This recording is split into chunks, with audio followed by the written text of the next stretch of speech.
think it was about 1977. I was hitchhiking out of St. Joe, Missouri, home of the Pony Express. I got down into Kansas City, and I was heading east, back to Pennsylvania. And a lot of walking that day. But I need to stop right here and let you know that hitchhiking is a fairly dangerous enterprise, because when you get into someone's automobile or truck or whatever, you're captive. You ain't getting out of there. And you just hope that everything works out fine. And usually it does.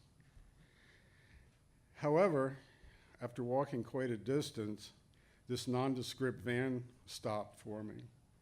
And I broke my first rule that I never have done before. I guess it was just because I was exhausted. I opened the door and proceeded to get in. Usually, you open the door, engage, make a quick decision. Do I want to ride with this person or not? I didn't do that.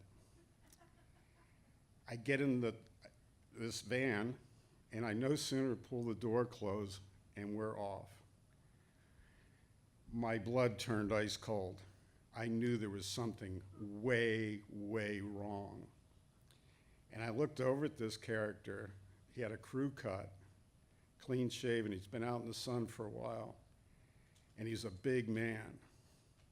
And he, first thing he says to me, he says, what's with the long hair? And I said, just to double dare with my girlfriend. She dared me to grow my hair as long as hers. I see. He says, you aren't one of those commie pinko fags, are you? No, I am not.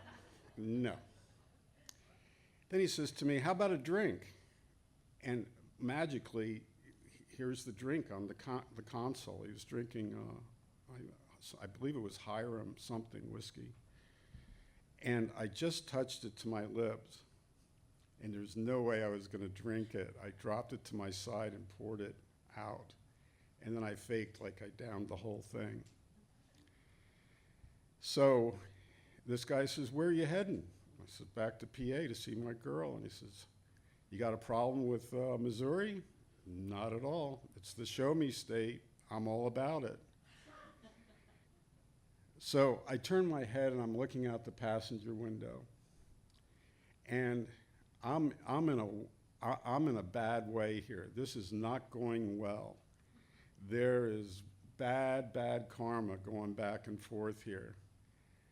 I'm looking out the window, and when I turned back this way, I felt something on the side of my head. And here it was, the barrel of a .357 Magnum. Now, I was about to freak out, but you gotta stay calm. And I'm like, what's that all about, my friend? He says, you know, this could take your head clean off at the shoulders. Gotta play it cool. I says, yeah, but I don't think you'd really want to do that. You'd bitch up the passenger door. That was a plus in my column. And he hands me the revolver. And I open the cylinder, and I says, boy, you've got them all in here. They're hollow points. He says, what do you know about guns? I said, everything my mama taught me. This is really working now. And he says to me, well, if you're into guns, take a look behind your seat. And I turned, and I took the blanket off of a pile of some serious automatic weapons. One was on a tripod. There was a revolver sitting on top of this. There was probably 12 to 15 different guns, high-powered stuff. And I'm going like, hey, well, this ought to come in handy. Small games coming up in October. He goes, yeah, you could say that. Then he says, hey, you know, I'm getting off up here about 5 miles. What do you say spending the afternoon, we'll do a little shooting, and gonna have some friends coming over, and we'll just have one hell of a great time. Oh man, I'm like, well, let me put it this way. Timing is bad right now. I gotta get back to PA. So if you'd be kind enough to let me get back to PA and my girl, I would greatly appreciate it. And to this day, I still can't believe that he actually stopped and let me out.